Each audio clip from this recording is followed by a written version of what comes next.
প্রশ্ন করেছিলেন যে জুলাই ঘোষণাপত্রের দিন বৈষম্য বিরোধী আন্দোলন বা ফ্যাসিস্ট হাসিনা বিরোধী আন্দোলনের অন্যতম গুরুত্বপূর্ণ 5 ব্যক্তি কেন ঢাকায় ছিল না?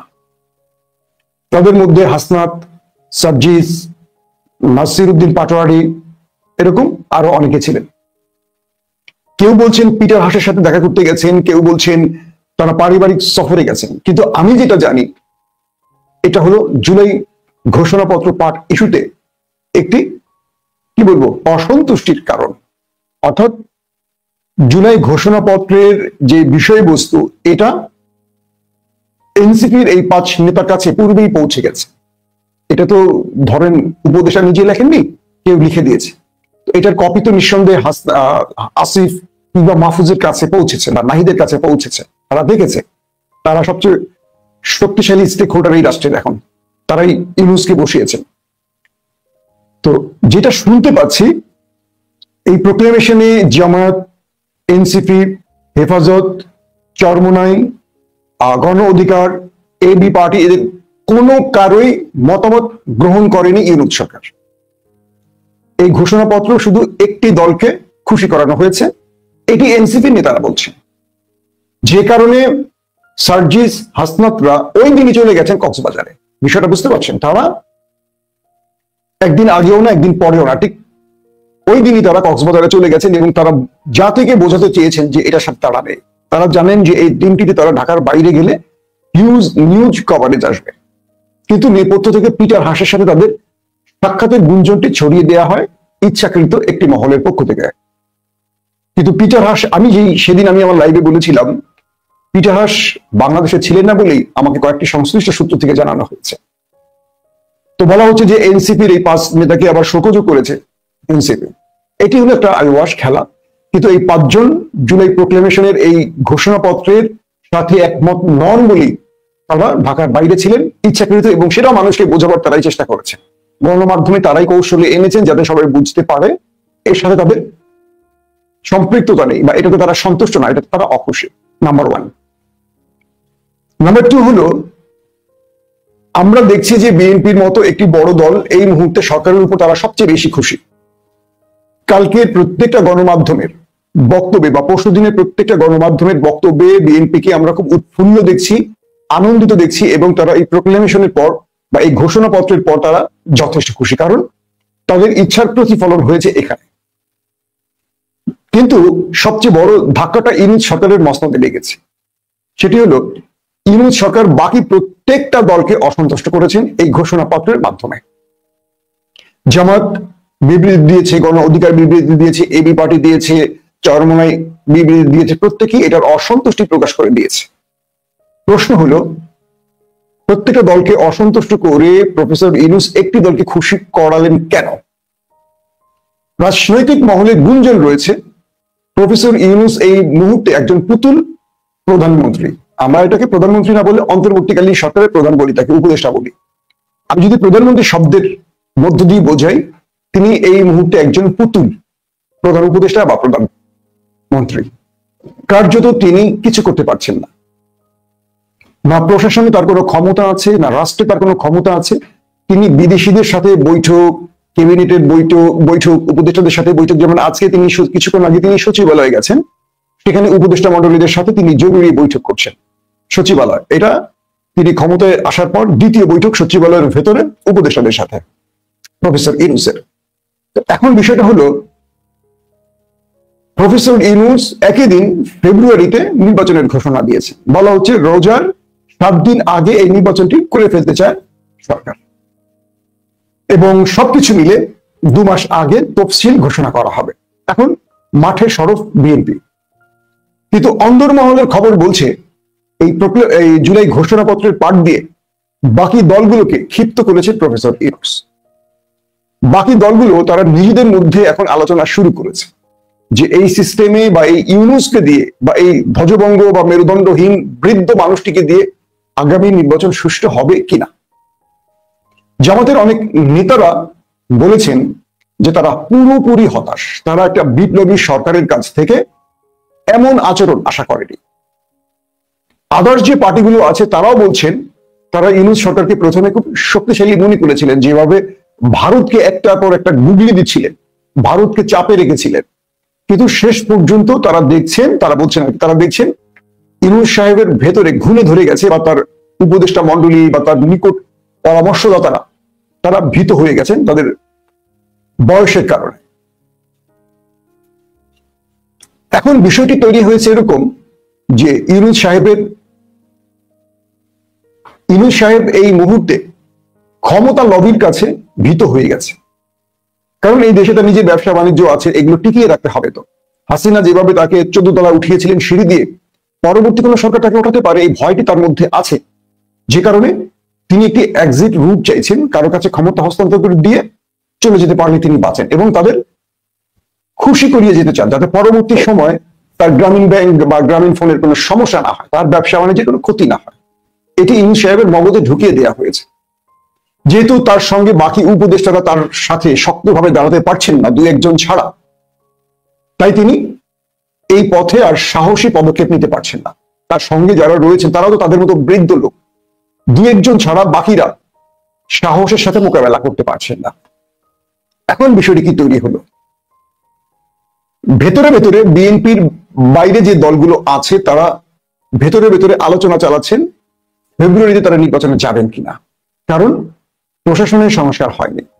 তারপর ভোটার হালনাগাদের বিষয়ে ইস্যুটি এখনো কোনো কার্যকরী আমরা সিদ্ধান্ত দেখিনি বা সেভাবে দেখিনি, কারণ বিগত আওয়ামী লীগের আমলে এই ভোটার তৈরির ক্ষেত্রে যথেষ্ট আওয়ামী লীগ সমালোচনা কুড়িয়েছে, অনেককে ভোটার লিস্টে যুক্ত করেনি। আওয়ামী লীগের লোক ভোটার হয়েছে কিন্তু বিরোধী মতের লোক ভোটার হতে পারেনি, এখন পর্যন্ত তাদের সিমটম দেখা যায়নি, অনেক জায়গায় ভোটার হালনাগাদ হয়নি। দ্বিতীয়ত, যে প্রশাসন নির্বাচন করবে সেই প্রশাসনের বসকে ইউনূসই যদি ভীত হয়ে যান ক্ষমতা লবির কাছে, সেই প্রশাসন আসলে কি করবে? নির্বাচনের দিনটি মূলত কেন্দ্র দখল হলে এই সরকার কিভাবে সেটাকে রক্ষা করবে? একসঙ্গে হাজার হাজার কেন্দ্রে ভোট হবে, এই প্রশাসন দিয়ে কেন্দ্র রক্ষা করা কঠিন হবে, ইম্পসিবল, একেবারেই সম্ভব নয়। চতুর্থত,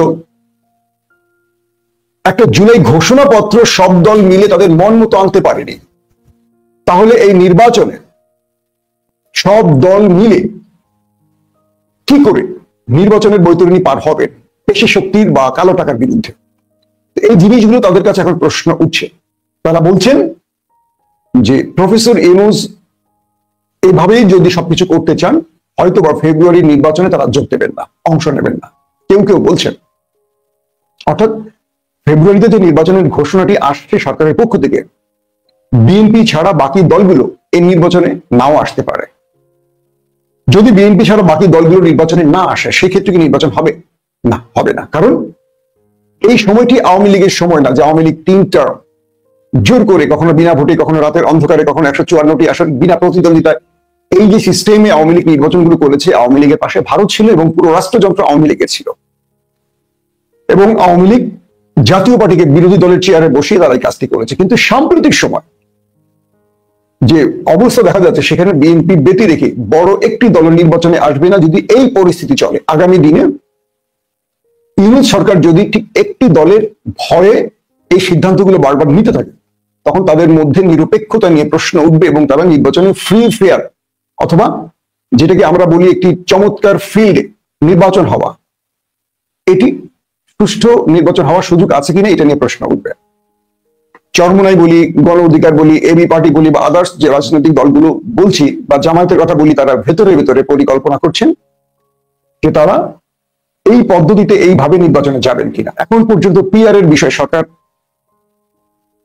কথা বলেও কোনো সমাধানে আসতে পারেনি। প্রশাসনের মধ্যে, পুলিশের মধ্যে, আমলাদের মধ্যে, ডিসিএসপিদের মধ্যে, টিএনও ইউএনওদের মধ্যে কোনো সংস্কার হয়নি। সরকার বলছে, মানে আমাদের স্বরাষ্ট্র উপদেষ্টা বলছেন, নির্বাচনের আগে তারা লটারির মাধ্যমে প্রশাসনের, মানে কি বলবো, প্রশাসনের মধ্যে রদবদল করবে। লটারি করে আপনার লাভটা কি? ধরেন আমরা মাঝে মাঝে যদুমধু রামসাম খেলি না, তো আমরা মাঝে মাঝে চুরি করে কি করতাম জানেন? যে একই জিনিস 2-3টা লিখে নিতাম। তো ধরেন লটারি করবেন, লটারি কাদেরকে নিয়ে করবেন? যাদেরকে নিয়ে লটারি করবেন অধিকাংশই তো দোষর প্যাসেজদের, তো তাদের লটারি করে যেখানেই দেন তারা তাদের কাজটাই করবে। এদের মধ্যে আপনি নতুন নতুন অফিসারদেরকে উঠিয়ে এনেছেন, নতুন পুলিশি কোনো লোক নিয়োগ দিয়েছেন যারা নির্বাচনের জন্য প্রস্তুত থাকবে। নির্বাচনের দিন প্রফেসর ইউনূস, আমি আপনাদেরকে বলে রাখি, কাগজে কলমে লিখে রাখেন, নির্বাচনের দিন না ইউনূস না প্রধান নির্বাচন কমিশনের কথা কেউ শুনবে একটি রাজনৈতিক দলের নির্দেশ।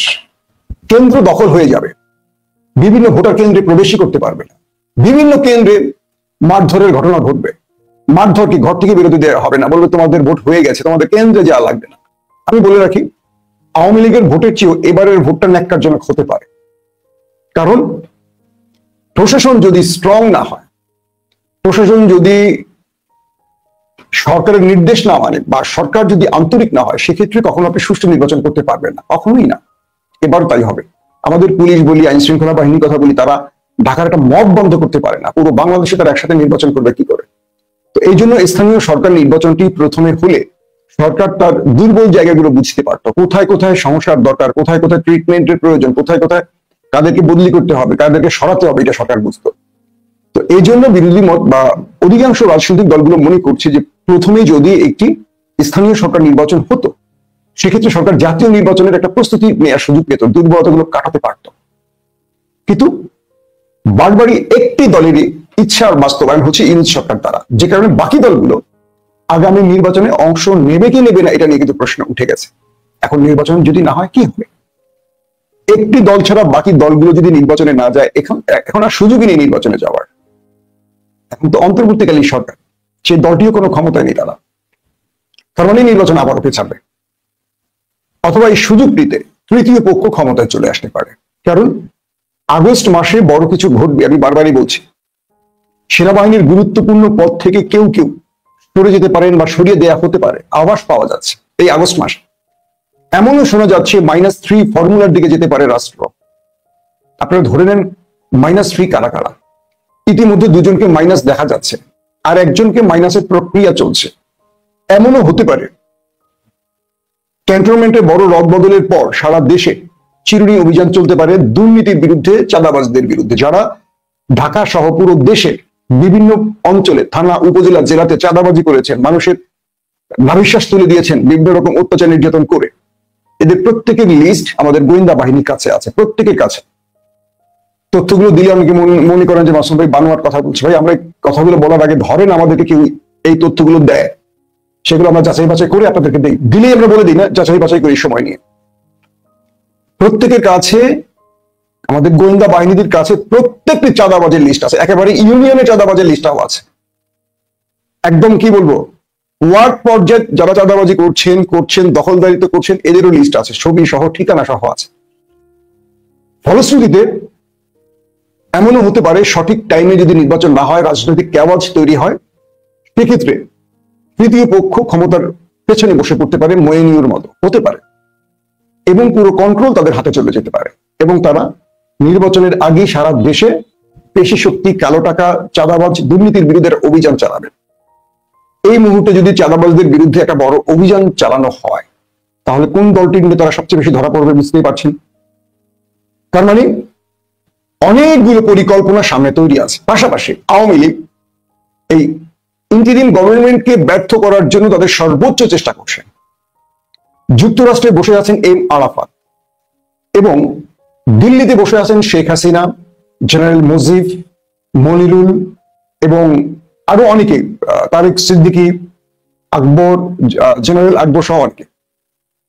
বিভিন্ন সূত্রে বলছে দিল্লি থেকে বাংলাদেশের ইন্টারিম গভর্নমেন্টকে ব্যর্থ করার জন্য বড় বড় পরিকল্পনা চলছে, এবং এগুলো বাস্তবায়নের জন্য ঢাকার আওয়ামী লীগ বা বাংলাদেশের আওয়ামী লীগকে দায়িত্ব দেওয়া হয়েছে। এই 1 বছরে ভেতর থেকে অনেকগুলো সম্পাদিত করার চেষ্টা করেছিল আওয়ামী লীগ।